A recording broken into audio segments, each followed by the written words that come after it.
이 예배를 하나님께서 기뻐 받으실 줄 믿습니다. 하나님께서 우리 각자에게 크신 은혜와 사랑으로 넘치도록 부어주시길 주의 이름으로 축복합니다. 10월 첫 번째 주일입니다. 좌우 앞뒤에 앉아 계신 분들과 함께 인사를 나누면 좋을 것 같은데요. 지금까지 함께 해주시고 이끌어주시고 복 주신 하나님께 감사한 마음으로 서로에게 이렇게 인사 나누면 좋겠습니다. 감사합니다. 모든 것이 하나님의 은혜입니다.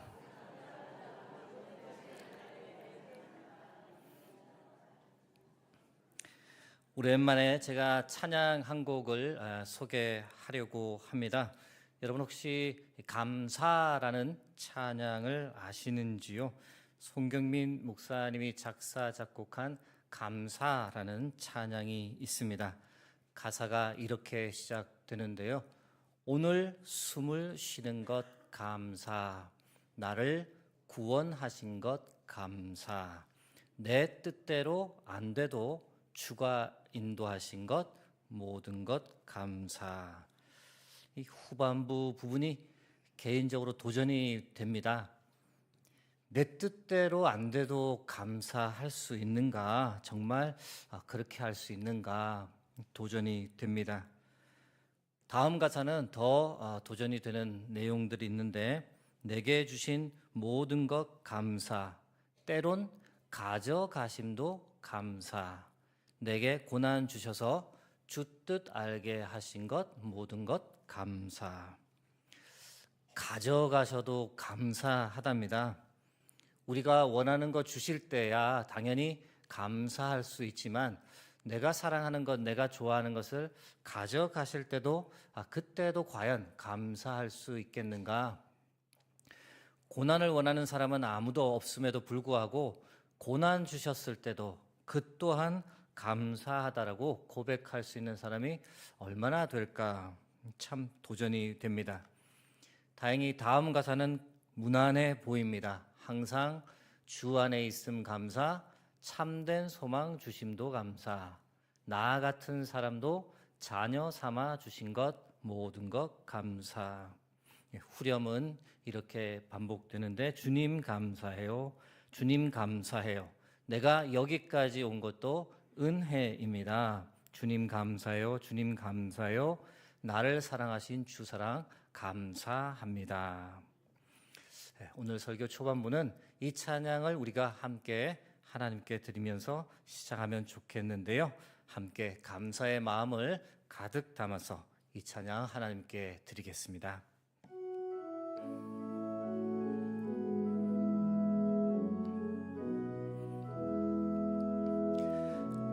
오늘 숨을 쉬는 것 감사,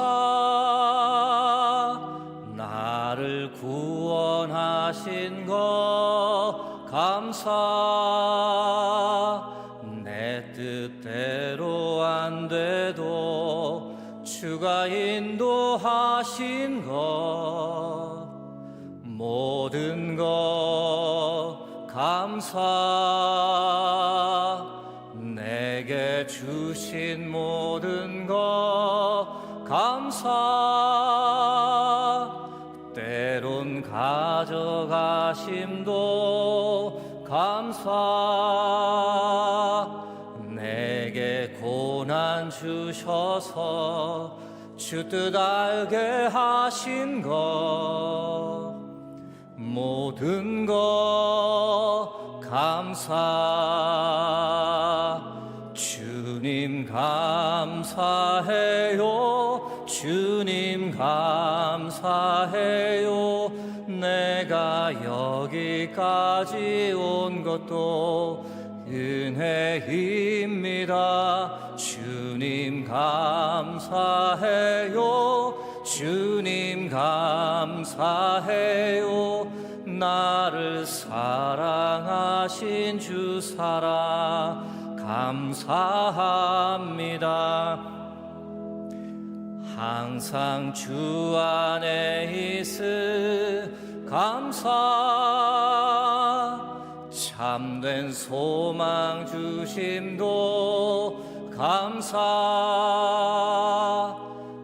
나 같은 사람도 자녀 삼아 주신 것 모든 것 감사. 주님 감사해요.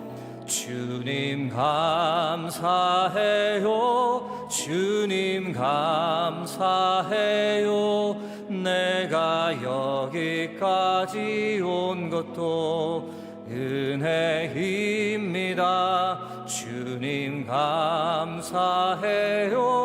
주님 감사해요. 나를 사랑하신 주 살아 감사함. 주님 감사해요. 주님 감사해요. 주님 감사해요. 내가 여기까지 온 것도 은혜입니다.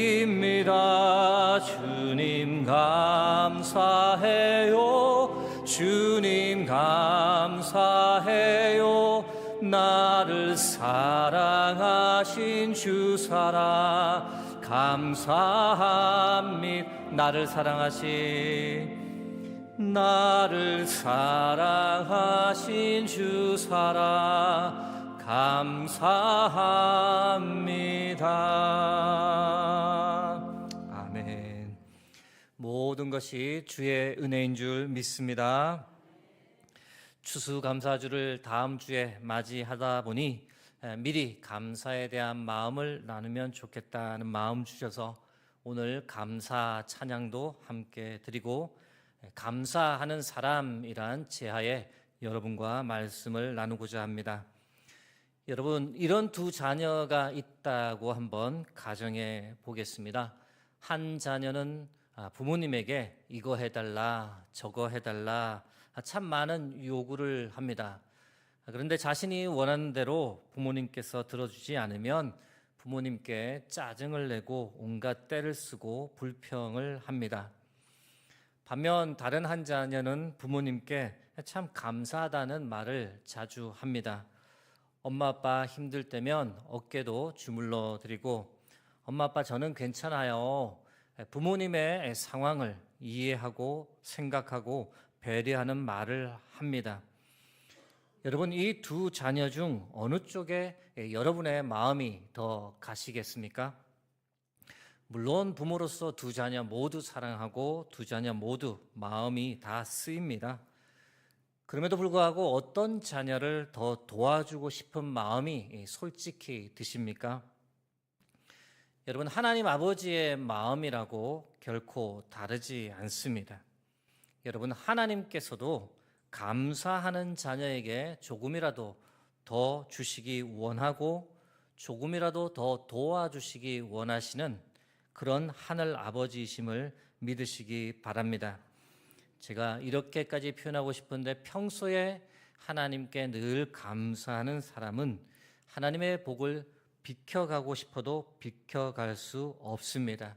축복된 삶, 형통한 삶을 살 수밖에 없습니다. 오늘은 감사와 관련해서 두 가지 말씀드리려고 합니다. 감사하는 사람에게서 발견할 수 있는 두 가지 특징이 무엇일까? 그것을 나누고자 합니다. 첫 번째, 감사하는 사람은 자신의 물질, 자신의 시간을 하나님께 늘 감사함으로 드리는 사람입니다. 그 결과 하나님께서 주시는 많은 복을 누리며 사는 사람이 바로 감사하는 사람입니다. 잠언 3장 9절에서 10절 말씀 다시 한번 합독하겠습니다. 내 재물과 내 소산물에 처음 익은 열매로 여호와를 공경하라. 그리하면 내 창고가 가득히 차고 내 포도즙 틀에 새 포도즙이 넘치리라. 아멘. 여러분, 이 말씀 믿으십니까? 그런데 가끔 보면 사람들이 이 말씀을 반대로 생각하고 강구하는 경우가 있습니다. 하나님, 먼저 제 창고를 가득 채워 주십시오. 먼저 제 포도즙 틀에 새 포도즙이 넘치도록 부어 주십시오. 그러면 그때 하나님 처음 익은 열매를 하나님께 드리겠습니다. 그러면 11조도 드리고 하나님을 더 공경하겠습니다. 이 성경의 말씀과는 정반대로 생각하고 강구하는 겁니다. 여러분 혹 성경 말씀과 이렇게 반대로 생각하고 강구하는 사람이 있다면 여러분의 생각과 강구를 반대로 싹 뒤집어야 합니다. 먼저 무엇을 해야 한다고요? 하나님께서 먼저 해주시기를 바라기 전에 내가 먼저 하나님께 나가 감사해야 한다는 겁니다. 내가 어떤 어려운 상황에 처해 있다 할지라도 내게 수확 허락하신 것, 그 처음 익은 열매를 하나님께 드리며 하나님을 공경할 때 그때 하나님께서 응답해 주신다는 겁니다. 우리가 드린 열매 기쁘게 받으실 뿐 아니라 우리가 감당하지 못할 정도로 채우시고 부어 주신다라는 겁니다. 여러분 이것이 바로 하나님께 감사하는 사람이 받는 신앙의 축복입니다. 오래전에 들어보셨을 텐데 원종수 권사님이라는 분이 계십니다.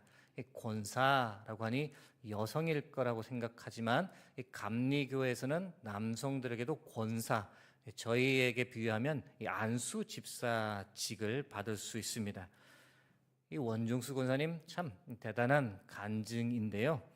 고등학교 때는 300위 안에도 못 들던 분이 하나님의 은혜를 크게 받아서 서울대 의대를 들어갑니다. 서울대 의대를 들어갔을 뿐만 아니라 졸업할 때는 수석으로 졸업을 하고 이제 서울대 병원에서 인턴 생활을 시작합니다. 1975년 경이었는데 첫 월급을 세금 제외하고 얼마를 받았느냐? 이제 6만 5천 원을 받았습니다. 참 효자죠. 그 첫 월급을 어머님께 이렇게 다 가져다 드렸습니다. 어머님이 얼마나 뿌듯하셨겠어요. 그런데 그걸 이렇게 받아들고 어머님께서 아들에게 말씀하시는 겁니다. 종수야, 이것이 내가 받은 첫 월급이구나. 하나님께서 주신 첫 열매구나. 이것은 하나님의 것이다. 그렇게 말씀하시며 다음날 새벽기도 가셔서 그 첫 월급을 다 드렸습니다. 여러분 하나님께서 이 첫 열매를 얼마나 기뻐 받으셨는지 이 이후에 어떤 일이 일어났느냐? 한 달 후에 서울의대 학장님께서 원종수 인턴을 부르더랍니다. 원군 빨리 와보게. 자네에게 줄 상금이 있어. 축하하네. 전국 의사고시에서 자네가 수석을 했어. 상금 가지고 가게. 그래서 학장님께 갔더니 얼마를 받았을까요? 7만 원을 받았답니다. 원종수 권사님이 얼마나 기뻤던지, 야, 하나님께서 이렇게 채워주시는구나. 6만 5천 원 첫 월급을 다 드렸더니 이자 5천 원까지 붙여가지고 7만 원을 주시는구나. 그리고 이 7만 원을 이번에 또 누구에게 가지고 갔겠습니까? 어머니에게 또 가지고 갔습니다. 어머니 이거 보셔요. 하나님께 첫 월급을 드렸더니 이렇게 갚아주시네요. 이렇게 은혜를 주시네요. 이거 어머님 쓰셔요 라고 어머님께 갖다 드렸습니다. 어머님도 그 소식에 놀라고 감격하고 기뻐했는데 또다시 아들 종수의 이름을 부릅니다. 종수야, 너 전에 혹시 상금 받아본 적 있어? 아닙니다. 처음인데요. 아, 그렇구나. 이 7만 원이 상금으로는 첫 열매구나. 처음 받아보는 거구나. 그럼 이것은 하나님의 것이다. 우리는 한 달만 더 고생하고 하나님 앞에서 깨끗하게 살아보자. 그렇게 말을 하고는 또 다음날 새벽에 가셔서 이것 또한 하나님께 드렸습니다. 세계적인 암 전문의가 된 이 원종수 권사님의 간증에 나오는 이야기입니다. 두 분 다 참 대단하죠. 우리가 흉내 내기는 쉽지 않은 참 도전이 되는 이야기입니다. 그런데 제가 원중수 권사님의 이야기를 여러분께 말씀드리는 이유가 무엇일까요? 여러분, 이렇게까지 하나님께 감사하는 삶을 사는데 어떻게 하나님께서 복 주시지 않겠습니까? 질문을 하나 드립니다. 잠언 3장 9절 말씀에서 내 재물과 내 소산물의 처음 익은 열매로 여호와를 공경하라라고 했는데요.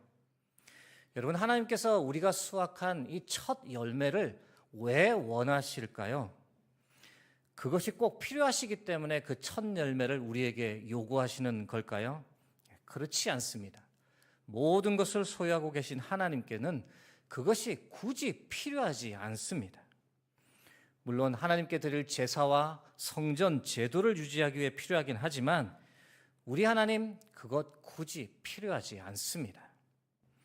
그런데 왜 굳이 우리의 첫 열매를 요구하시는 걸까요? 우리의 마음을 보기 원하셔서 그런 겁니다. 우리에게 허락된 모든 물질이 하나님께로부터 왔는지를 인정하고 사는지 그렇지 않은지 그 마음을 보시기 위해서 하나님께서 우리의 첫 열매를 요구하시는 겁니다. 사랑하는 성도 여러분, 여러분 중 혹 하나님께 내 첫 열매를 드렸는데 내 생활이 이전보다 더 어려워진 분이 계십니까? 제가 확신하건대 그런 분은 아무도 없을 겁니다. 사랑하는 성도 여러분, 우리가 어떤 형편에 처해 있을지라도 어떤 형태로든 하나님께 감사하면, 감사함으로 하나님께 우리의 첫 열매를 드리면 우리 하나님, 우리가 드린 것과는 비교되지 않을 정도로 넘치도록 채워주시고 부어주시는 하늘 아버지심을 믿으시기 바랍니다. 하나님은 근본적으로 자녀된 우리가 복된 삶을 살기를 원하십니다. 그런데 하나님께서 무작정 복을 주면 우리가 감사한 줄도 모르고 우리 신앙 태도가 나빠질까 봐 아주 작은 명분, 아주 작은 이유를 찾으시는 분입니다. 그것만 발견되면 언제라도 넘치도록 부어주시는 분입니다. 그것이 무엇입니까? 바로 우리의 첫 열매를 하나님께 기쁨으로 드리고자 하는 우리의 마음입니다. 여러분, 감사하는 사람으로 살아가시길 주의 이름으로 축복합니다. 내게 주신 모든 것이 하나님의 것임을 고백하면서 내 소산물의 처음 익은 열매 하나님께 기쁨으로 드리면서 살아가 보시길 간절히 부탁합니다. 그러면 우리 하나님, 우리의 창고를 가득가득 채워주시고 우리의 포도즙 틀에 새 포도즙이 가득가득 넘치도록 채워주실 겁니다. 감당하지 못할 정도로 채워주시고 부어주시는 그 하나님을 우리가 함께 경험하고 간증하고 높이는 삶을 살 수 있기를 주의 이름으로 축복합니다. 감사하는 사람의 두 번째 특징은 감사하며 하나님께 나아가는 사람은 내게 주신 고난도 축복이다라고 고백하며 사는 사람입니다. 시편 119편 71절 말씀 함께 합독합니다. 고난 당한 것이 내게 유익이라 이로 말미암아 내가 주의 율례들을 배우게 되었나이다. 아멘. 우리 중 과연 누가 고난이 내게 유익합니다 라고 그렇게 고백할 수 있을까요? 우리는 늘 고난을 피하고 싶지 결코 맞이하고 싶지 않습니다. 그런데 제 주위에 고난도 축복입니다 라고 이렇게 저에게 간증한 한 권사님이 계셔서 그분의 삶을 잠깐 말씀드리고자 합니다. 권사님 초등학교 5학년 때 예수님을 인격적으로 만났습니다. 그 이후 얼마나 기뻤던지 교회에서 거의 살다시피 하셨는데요. 어린 나이였지만 교회 청소도 하고 교회 강대상 꽃꽂이도 도와드리고 고등학교 때부터는 교회 규모가 작은 곳이라 주일학교 교사로 섬기기 시작했습니다. 새벽기도, 철야기도, 성가대 봉사, 교회에서 하는 것은 하나도 빠지지 않고 참 열심을 다했습니다. 그런데 고등학교 2학년 때부터 이 가정에 고난이 시작되었는데요. 형제가 일남 사녀였고 오빠가 딱 한 명 있었습니다. 근데 하나밖에 없는 오빠가 교통사고로 그만 생을 달리했습니다. 당시 오빠의 나이가 30살이었는데 더 큰 문제는 당시 오빠가 아버지 재산으로 사업을 시작한 지 채 1년도 되지 않은 시점이었는데 그것 때문에 집안 형편이 급속도로 어려워졌습니다. 어렵사리 대학에는 진학했는데 설상가상으로 어머님께서 희귀병에 걸리셨습니다. 혈액암의 일종인데 재생불량성 빈혈이라는 희귀병에 걸렸습니다.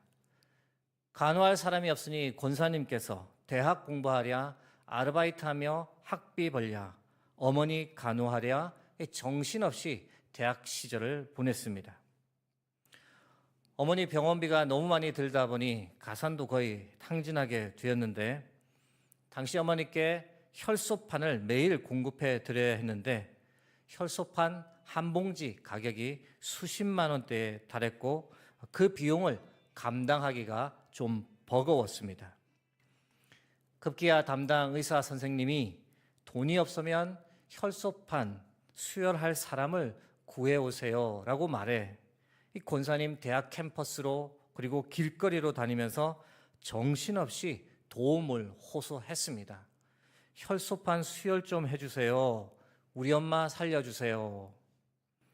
그런데 혈소판 수혈은 일반 수혈과는 달라서 시간이 많이 걸리고 고통스럽기 때문에 사람들이 선뜻 나서주지 않았습니다.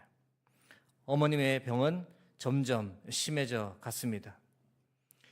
그런 절망적인 상황 속에서 권사님이 할 수 있었던 것이 무엇이었을까요? 기도밖에 없었습니다. 매일 밤 병원 근처에 있는 작은 교회 지하실 중보기도실에 가서 기도하다가 울다가 기도하다가 그러다가 바닥에서 그대로 잠이 들어버리기도 하고 그런 시간을 1년 정도 보냈습니다. 여러분, 하나님을 당연히 원망하게 되지 않겠습니까? 하나님 어디 계십니까? 왜 우리 가정에만 이렇게 힘든 고난을 계속 일으키십니까? 안타깝게 약 1년 후 권사님의 어머니는 하나님의 부름을 받게 되었고 권사님 마음의 상실감이 이루 말할 수 없었습니다. 다행히 어렵사리 대학을 졸업했고 졸업한 지 얼마 되지 않아 결혼을 했습니다. 감사한 것은 신앙이 좋은 남편을 만났는데요.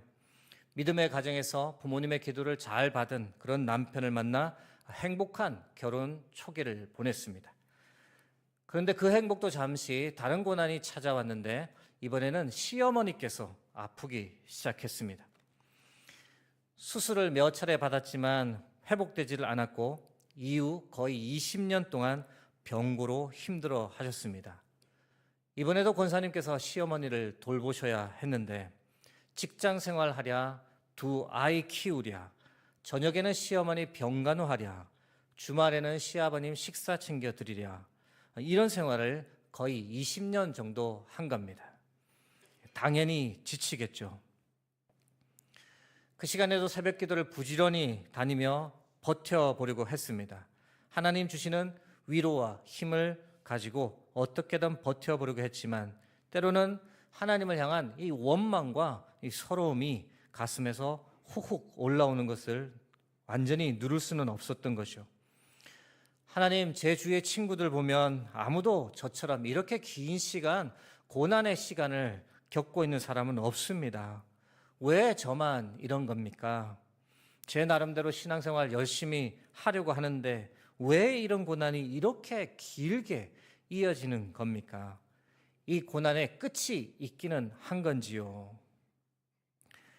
이런 원망, 질문을 하나님께 자주 호소했습니다. 그러던 어느 날 하나님께서 이 권사님의 마음을 크게 만져주셨는데요. 하나님 부어주시는 큰 사랑과 은혜가 너무 커서 정말 펑펑 우셨답니다. 광야 40년 생활을 언급하는 신명기 말씀을 통해서 하나님께서 마치 자신에게 이렇게 말씀하셨답니다. 내가 너의 어머니, 너의 시어머니를 돌보느라 힘들어하던 그 순간에 나는 늘 너와 함께 있었다. 버틸 수 없을 때 매일매일 일용할 양식을 너에게 공급해 주었다. 말씀과 기도로 그 시간 극복할 수 있도록 내가 넘어지지 않도록 내가 너를 꽉 붙잡고 있었다. 그 고난의 시간을 통해 나는 너에게 꼭 한 가지를 가르쳐 주고 싶었다. 사람은 떡으로만 사는 것이 아니라 하나님의 말씀으로 살아야 한다는 그 사실을 너에게 꼭 가르쳐 주고 싶었다. 하나님께서 주시는 이 마음을 권사님께서 아시면서 정말 많이 우셨답니다. 그 순간 그동안 하나님을 향해 가졌던 원망과 불평의 마음이 순식간에 하나님을 향한 감사와 찬양으로 바뀌었다는데요. 그러면서 시편 119편 71절의 고백이 자신의 고백이 되었답니다. 시편 119편 71절 말씀 제가 한번 더 읽어드립니다. 고난 당한 것이 내게 유익이라 이로 말미암아 내가 주의 율례들을 배우게 되었나이다. 한 걸음 더 나아가 이 권사님께서 어떤 고백까지 하시냐면요, 이렇게 말합니다. 하나님, 고난도 하나님의 축복임을 깨닫게 하시니 감사합니다. 제게 허락하신 고난뿐 아니라 앞으로 다가올 고난도 미리 감사합니다. 저보다 크신 하나님이 제 앞서 가실 것이기에 고난을 통해 하나님을 더 깊이 만나게 하실 것이기에 감사하고 또 감사합니다. 하나님의 사랑하심을 입은 성도 여러분, 너무 귀하고 우리에게 도전이 되는 간증이지 않습니까? 고난이 하나님의 축복이다라고 고백하기도 힘든데 미래에 내게 다가올 고난도 미리 다 감사하다라는 겁니다. 결코 쉽지 않은 고백입니다. 그러나 여러분, 방금 나누어드린 이 권사님의 간증처럼 우리도 하나님께 고난도 하나님의 축복입니다. 나에게 허락하신 이 고난 감사합니다. 앞으로 내게 닥칠 고난도 하나님 감사합니다. 이렇게 고백하며 살아갈 수 있는 여러분과 제가 되기를 주의 이름으로 축복합니다. 말씀을 맺고자 합니다. 오늘은 말씀을 맺으면서 우리가 잠시 합심 기도를 하면 좋겠습니다. 이렇게 기도하려고 합니다. 내게 주신 모든 것에 감사합니다. 나의 부족도 감사합니다. 첫 열매를 하나님께 드리며 살게 하옵소서. 고난도 축복이라고 고백하며 살게 하옵소서. 어떤 환난에도 감사함으로 승리하게 하옵소서. 우리가 이렇게 잠시 기도하며 나가겠습니다. 살아계신 하나님, 수유동교회 모든 성도님들의 삶과 가정을 주께서 붙잡아 주시길 간구합니다. 어떤 환난과 어떤 고난이 있더라도 감사함으로 하나님 앞에 승리하는 복된 인생 되게 도와주옵소서. 어떤 부족함 가운데서도 먼저 주께 첫 열매를 드리는 기쁨의 삶을 살게 하시고, 고난도 축복입니다. 내게 있을 미래의 고난도 하나님 감사합니다라고 고백하며 살아가는 인생 될 수 있도록 붙잡아 주옵소서. 넘어지지 않도록 붙잡아 주시고 일으켜 주시고 힘 주시고 세워 주옵소서. 주께서 한 가정 한 가정을 온전히 붙잡아 주시기를 간절히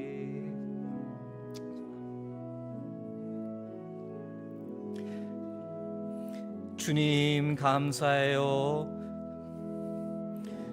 주님 감사해요. 주님 감사해요. 내가 여기까지 온 것도 은혜입니다. 주님 감사해요. 주님 감사해요. 나를 사랑하신 주 사랑 주님 감사해요. 주님 감사해요. 주님 감사해요. 내가 여기까지 온 것도 은혜입니다. 주님 감사해요. 주님 감사해요. 나를 사랑하신 주 사랑 감사합니다.